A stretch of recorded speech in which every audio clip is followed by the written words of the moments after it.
అందరికీ నమస్కారం, శుభోదయం. న్యూస్ కానికి స్వాగతం.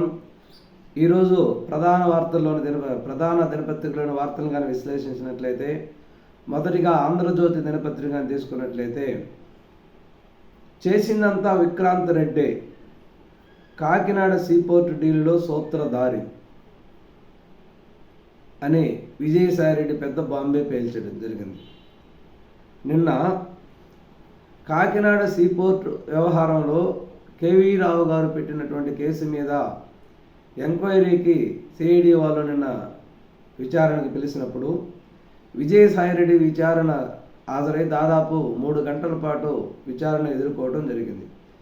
విచారణ ఎదుర్కోవడం అయిపోయిన తర్వాత బయటకు వచ్చి ప్రెస్ మీట్లో కొన్ని సంచలన వ్యాఖ్యలు చేయడం జరిగింది. అది నిన్నంతా సోషల్ మీడియాలో అంతా ఒక సంచలన వార్తగా నిలిచింది. ఈరోజు దినపత్రికలో ప్రధాన బ్యానర్ ఐటమ్గా కూడా రాయటం జరిగింది.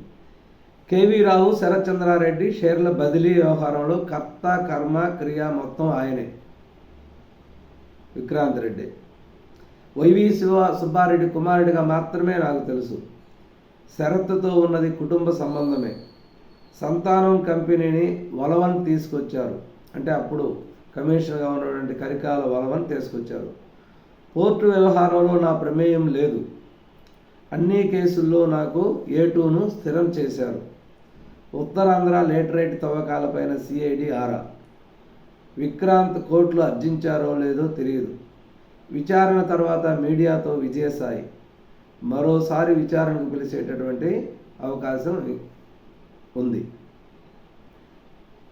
సీపోర్ట్ వ్యవహారాన్ని ఆది నుంచి అంతిమం వరకు విక్రాంత్ రెడ్డి నడిపించారని కేవీ రావు మా కామన్ ఫ్రెండ్స్కు చెప్పారు.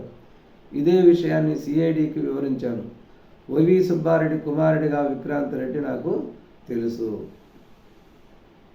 మద్యం స్కామ్ సూత్రధారి కసిరెడ్డి. సరే, ఈ విజయవాడ కాకినాడ సీపోర్ట్ డీల్ వ్యవహారంలో ఎన్నికలకు విజయసాయిరెడ్డి కొంత నోరు విప్పి కొన్ని విషయాలు చెప్పడం జరిగింది. చెబుతూ దీనికి కర్త కర్మ క్రియ మొత్తం వైవి సుబ్బారెడ్డి కుమారుడు విక్రాంత్ రెడ్డి. విక్రాంత్ రెడ్డి నాకు వైవి సుబ్బారెడ్డి కుమారుడుగానే తెలుసు.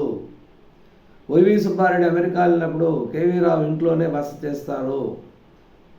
కాబట్టి శరత్ చంద్రారెడ్డి వీళ్ళందరికీ షేర్లు బదిలీ చేసింది విక్రాంత్ రెడ్డి.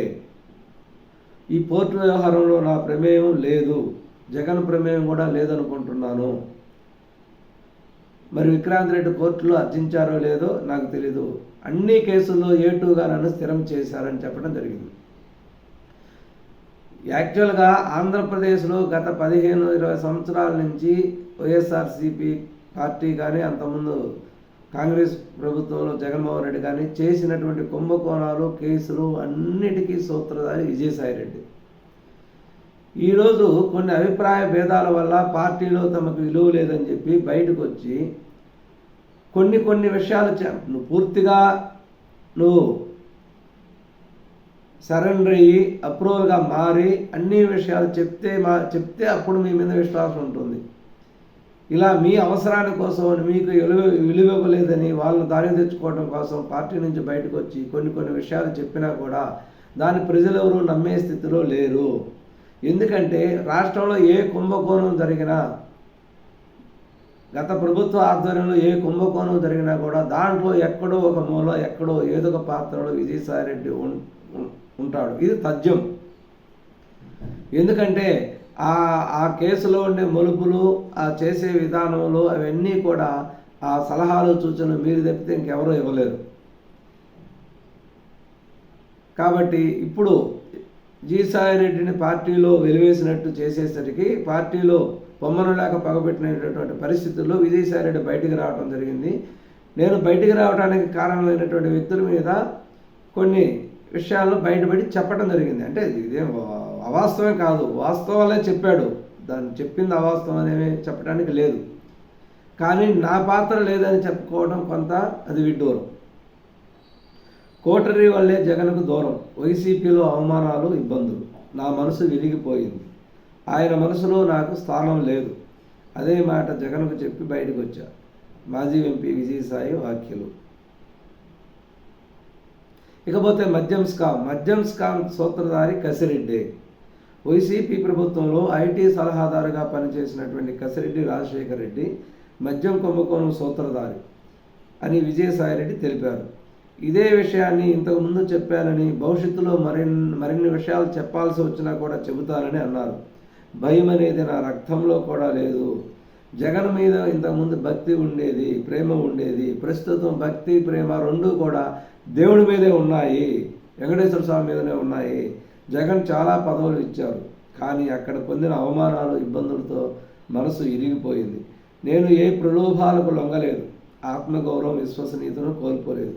జగన్లోనే మార్పు వచ్చింది అని విజయసాయి అన్నారు. ఇది వాస్తవమే. ప్రభుత్వం రాకముందు, వైసీపీ ప్రభుత్వం ఏర్పడక ముందు అన్ని విషయాల్లో చేదోడు వాదోడుగా ఉంటూ, అప్పుడు ఎన్డీఏ ప్రభుత్వంలో చిచ్చు పెట్టి ఎన్డీఏ నుంచి తెలుగుదేశం పార్టీ బయటికి రావడానికి, చంద్రబాబు నాయుడికి మోడీని దూరం చేయడానికి, జగన్మోహన్ రెడ్డిని బీజేపీకి దగ్గర చేయడానికి ఈ కేసులన్నీ డీల్ చేసి అక్కడ అందరితో మాట్లాడి ఏదైనా సెట్టింగ్ చేయడానికి అన్నిటికీ విజయసాయి రెడ్డినే వాడుకున్నాడు జగన్మోహన్ రెడ్డి. ప్రభుత్వం వచ్చిన తర్వాత అందరూ వచ్చేసి వాళ్ళు జగన్కు దగ్గరయ్యి జగన్మోహన్ రెడ్డికి, విజయసాయి రెడ్డికి దూరం చేసింది అని విజయసాయి రెడ్డి చెప్పే మాటలు వాస్తవమే. కానీ జగన్మోహన్ రెడ్డి ఈ స్థితిలో రావడానికి కారణం సర్వశక్తులు వంటి కష్టపడి హెల్ప్ చేసింది మాత్రం విజయసాయి రెడ్డి. అది కాదనలేని వాస్తవం. ఇప్పుడు మద్యం స్కామ్ సూత్రధారి మొత్తం కసిరెడ్డి రాజశేఖర రెడ్డి అని చెప్తున్నారు. కసిరెడ్డి రాజశేఖర రెడ్డి అనే అతను జగన్కు దూరపు బంధువు మరియు పార్టీలో కలిసి పనిచేశాడు. ఎప్పుడైతే ప్రభుత్వం అధికారంలో వచ్చిందో ఐటీ సలహాదారుగా నియమించి, ఐటీ సలహాదారు చాటున ఈ మద్యం కుంభకోణంలో పాల్పంచుకోవడం జరిగింది. అంటే మద్యం కుంభకోణం అంటే తయారీదారులకి ఆర్డర్ ఇవ్వడానికి, ఎవరైతే కేసుకి కమిషన్ ఇస్తారో కమిషన్ ఎక్కువ ఇచ్చే వాళ్ళకి ఆర్డర్లు ఇవ్వటం, ఆ ఇచ్చినటువంటి కమిషన్ అంతా వసూలు చేసి మొత్తం ఒక దగ్గరికి చేర్చి అది పెద్దిరెడ్డి రామచంద్రారెడ్డి కుమారుడు మిథున్ రెడ్డి ఆధ్వర్యంలోకి చేర్చడం, అక్కడి నుంచి పెద్దలకు చేర్చడం, ఇది వీళ్ళ పని అనమాట. ఈ విధంగా ఈ మద్యం కుంభకోణంలో మొత్తం కర్త కర్మకరి అన్నీ కూడా కసిరెడ్డి సూత్రధారి అని కూడా విజయసాయి రెడ్డి చెప్పడం జరిగింది. ఇప్పుడు ఈ విషయాలు చెప్తున్నాడు, ముందు ఇంకా చెప్పాల్సి వస్తే చెబుతాను అని చెప్పడం కూడా జరిగింది. ఇది ఒక రకంగా వాళ్ళని జగన్మోహన్ రెడ్డిని బ్లేమ్ చేయటం కూడా ఈ వ్యాఖ్యలు చేయటం. తర్వాత ఏడాదిలో 1,00,000 మంది మహిళా పారిశ్రామికవేత్తలు, నియోజకవర్గానికి 1000 మంది చొప్పున డ్వాక్రాలకు 65,000 కోట్ల రుణాలు. వారి జోలికి వస్తే ఎక్కడున్నా పట్టుకొస్తాం. మహిళలు అమరావతి పోరు చారిత్రాత్మకం. అసెంబ్లీలో చంద్రబాబు వ్యాఖ్యలు. మహిళా సాధికారతపై మాట్లాడిన సీఎం. తల్లి చెల్లిపై కోర్టుకెళ్లిన వారు మహిళను గౌరవిస్తారా? జగన్ చర్య మహిళలపై వేధింపే. చంద్రబాబు నాయుడు. నేను చంద్రబాబు నాయుడు గారు మాట్లాడుతూ అసెంబ్లీలో ఒక ఏడాదిలో 1,00,000 మంది మహిళా పారిశ్రామికవేత్తలను తయారు చేయాలి, నియోజకవర్గానికి 1000 మంది చొప్పున డ్వాక్రా మహిళలందరికీ కూడా 65,000 కోట్ల రుణాలు ఇచ్చి వాళ్ళని పారిశ్రామికవేత్తలుగా తీర్చిదిద్దాలి. ఇదే ప్రభుత్వ దృఢ నిశ్చయం. వారి జోలికి వస్తే ఎక్కడున్నా పట్టుకొస్తాం. మహిళలు అమరావతి పోరు చారిత్రాత్మకం. అసెంబ్లీలో చంద్రబాబు వ్యాఖ్యలు. మహిళా సాధికారతపై మాట్లాడిన సీఎం. తల్లి చెల్లిపై కోర్టుకెళ్లిన వారు మహిళలకు ఎలా న్యాయం చేస్తారు? అసలు మహిళలను గౌరవిస్తారా అని జగన్ చర్యలపై చంద్రబాబు నాయుడు మాట్లాడటం జరిగింది. జగన్ చర్య అనేది మహిళలపై కూడా వేధింపు చర్యగానే భావించాలి అని చెప్పడం జరిగింది. జగన్ సర్కారు ఫీజు బకాయిలు 4,271 కోట్లు. దశల వారీగా వాటిని చెల్లిస్తున్నాం. ఏప్రిల్ 24 తర్వాత కాలేజీల ఖాతాల్లో జమ. అప్పుడు జగన్ సర్కారు ఈ ఫీజు రియంబర్స్మెంట్ పెట్టినటువంటి బకాయిలు 4,270 కోట్లు. వీటన్నిటినీ కూడా దశల వారీగా చెల్లిస్తున్నాము. ఏప్రిల్ 24 తర్వాత కాలేజీ ఖాతాలో వీటిని జమ చేస్తాము అని చెప్పడం కూడా జరిగింది. ఇకపోతే పోలవరానికి 2,704 కోట్లు ప్రాజెక్టు కోసం ప్రత్యేక ఖాతాలో జమ. బెయిల్ ఇవ్వకపోతే ఆత్మహత్య. గుంటూరు కోర్టులో పోసాని బెదిరింపులు.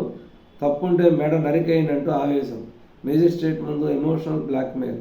14 రోజుల రిమాండ్ విధించిన కోర్టు. క్యాష్ పిటిషన్ కొట్టివేసిన హైకోర్టు.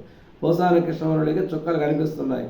ఎందుకంటే కేసుల మీద కేసులు బుక్ అయినాయి. వాటిని పీటీ వారెంట్ ద్వారా ఒక దాంట్లో బెయిల్ వచ్చినా కూడా మళ్ళీ ఇంకా బయటికి రాకుండా అక్కడే ఉంచుతున్నారు. దాని మీద ఆవేశంతో జడ్జి మీద నేను ఊగిపోయి తప్పుంటే నన్ను మెడ నరికివేయండి అని మేజిస్ట్రేట్ ముందు ఎమోషనల్ బ్లాక్మెయిల్ చేసినట్టు కూడా తెలుస్తున్నది. కానీ అవేమి పట్టించుకోకుండా జడ్జి రిమాండ్ విధించడం జరిగింది. హైకోర్టులో అప్లై చేసినటువంటి క్వాష్ పిటిషన్ కూడా కొట్టివేయడం జరిగింది. బోరుగడ్డ లొంగుపాటు రాజమండ్రి జైలులోనే ఉదయాన్నే ప్రత్యక్షం, వెంటనే గుంటూరుకు తరలింపు. జాప్యానికి కారణం అడిగితే అనంత కోర్టులో ఆలస్యమైందని జవాబు. ఆధారాలు కోరడంతో హైకోర్టుకు చెబుతారన్న రౌడీ షీటర్. గుంటూరులో బెయిల్ మంజూరు చేసిన మేజిస్ట్రేట్. తిరిగి రాజమండ్రి జైలుకు తరలింపు. అనంత కోర్టులో బోరుగడ్డకు దక్కని ఊరట. బెయిల్ పిటిషన్ కొట్టేసిన న్యాయస్థానం. ఎట్టకేలకు బోరుగడ్డ అనిల్ కుమార్ వచ్చి నిన్న లొంగిపోవడం జరిగింది. రాజమండ్రి జైల్లో ఉదయాన్నే ప్రత్యక్ష కావడం, వెంటనే గుంటూరుకు తరలింపు. జాప్యానికి కారణం అడిగితే అనంత కోర్టులో ఆలస్యం ఉందని చెప్పడం. అయితే గుంటూరు కోర్టులో నిన్న బెయిల్ మంజూరు చేశారు. అనంత కోర్టులో ఊరట దక్కలేదు కాబట్టి తిరిగి రాజమండ్రి జైలుకు తరలించడం జరిగింది. నాకేమైనా అయితే వివేకా కేసు నిర్వీర్యమే. ఆ హత్య కేసులో కీలక సాక్షిని భద్రత పెంచాలి దస్తగిరి. 2+2+ ఎస్కార్ట్ వాహనం ఉండేది. కూటమి ప్రభుత్వం కుదించింది. వైసీపీ నేతలు కార్యకర్తల నుంచి నాకు ప్రమాదం పొంచి ఉంది. సాక్షుల మరణాలు సహజమో హత్యలో నిగ్గు తేల్చాలి. ఏబీఎన్ ఆంధ్రజ్యోతితో దస్తగిరి రక్షణ కోసం కడప ఎస్పీకి వినతి. బోరుగడ్డ అనిల్ కుమార్ కూడా దస్తగిరి నన్ను హత్య చేసినట్లయితే పూర్తిగా వివేక హత్య కేసు మూలన పడిపోతుంది. ఇంకా కేసులో ఎటువంటి ప్రభావం ఉండదు కాబట్టి నాకు సెక్యూరిటీ పెంచాలి అని కోరడం జరిగింది. ముగ్గురు ఐపీఎస్ల సస్పెన్షన్ 6 నెలల పొడిగింపు. ఉత్తర్వులు జారీ చేసిన సిఎస్ విజయానంద్. నటి జత్వానీ కేసులో పిఎస్ఆర్ కాంతిరాణా విశాల్ గున్నిపై వేటు. అంటే కాదంబరి జత్వానీ మహారాష్ట్ర నటి కేసులో సస్పెన్షన్ గురైన ముగ్గురు ఐపీఎస్ల సస్పెన్షన్ కాలం అయిపోవాల్సిన సందర్భంగా తిరిగి 6 నెలల పాటు సస్పెన్షన్ను కొనసాగించారు. ఇది ఆంధ్రజ్యోతిలో ఉన్నటువంటి ప్రధానమైన వార్తలు. అదే సాక్షి దినపత్రిక కానీ తీసుకున్నట్లయితే ఇప్పుడు ఇక్కడ మనం ఒక ముఖ్యమైన విషయం చెప్పాలి. జగన్మోహన్ రెడ్డి గారు సాక్షి పేపర్ నాది కాదు, నాకు ఎటువంటి పేపర్లు లేవు అని చెప్తుంటాడు.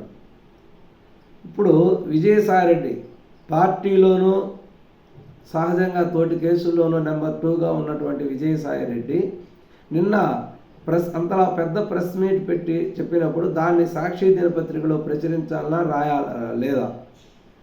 మరి సాక్షి దినపత్రికలో ఎటువంటి వార్త రాయలేదు. మరి విశ్వసనీయత ఏంటి? మీరు జ్యోతిని, ఈనాడిని, ఎల్లో మీడియా అవి పార్టీకి అంటగడుతున్నారు.